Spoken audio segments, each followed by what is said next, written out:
Hello everybody and welcome to another video tutorial. Now for this week's tutorial, you guys voted and you guys chose for me to actually work on Alice.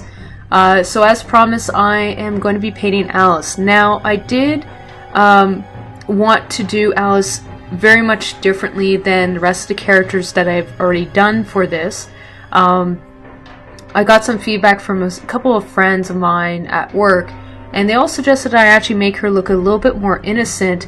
However, also give her certain traits and aspects that looks odd to this character. So I decided to go with a very childlike character, because she's a child in the stories. But I did not want to make her the typical attractive young woman. I wanted to give her a bit more of essentially a pudgy look. I also wanted to give her glasses. And the hairstyle that I chose for her is actually quite different. Essentially, the sides of her head are shaven off, and then what remains is actually braided in the back into a long ponytail. So these are all things I thought of initially before I actually started working on this painting.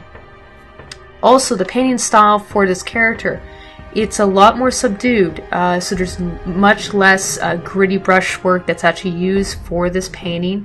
Once again, it's to give her more of a soft feel. She needs to stand out slightly from the rest of the characters in that regard, but also, once again, she still needs to fit in with the rest of the characters. So what I initially started off with is by using the soft default round brush, and then just for the small minute details I started using the textured brush.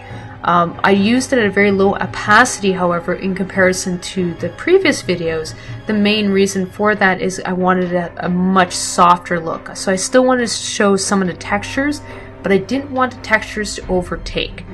I also included some of the same details that I had in previous paintings, so the shoulders are designed very similarly to some of the other characters you've already seen in this series.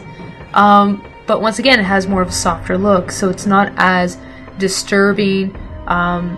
She looks like she's harmless, but at the same time, you don't know, because there's that attribute to her that's a little bit discerning. So you're not quite sure who she is or what she's actually capable of. And these are all things I wanted to include in this character design. So obviously I was looking at reference material to get ideas for the pose. I did want to base the general costume design on other Alice in Wonderland interpretations, more of the classic one. So I included a lot of the elements that are similar to those renditions of Alice, so that she still ties in together. So she still has the blue dress, her hair is a little bit on the yellowish brown side, she is pale, but she's not this perfectly drawn woman, young woman. She has a bit more pudgy cheeks to her, she's wearing glasses, so she's a bit more down to earth, which is what I wanted to have. But everything with her is simplified, so she has very little detail work that's actually added in.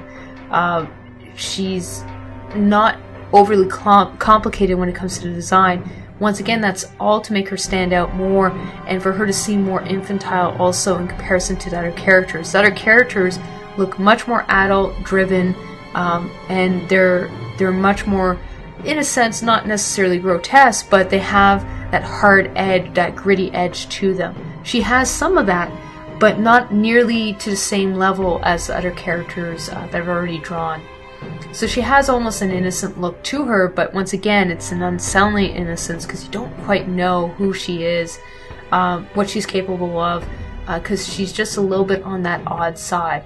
And for me, it makes sense for this character because maybe this is what's actually going on in her head and she doesn't know it, because essentially this is all going on in her head.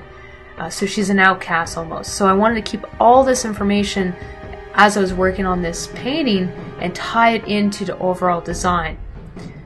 So as you can see, I'm just finishing up the background. I kept the background extremely simplified once again so that it fits in with the character, so it doesn't take away from the character design. Everything's put together in a certain way to help emphasize the character and not anything else. So I hope you guys enjoyed this video, and I hope to see you guys soon, so thank you and take care.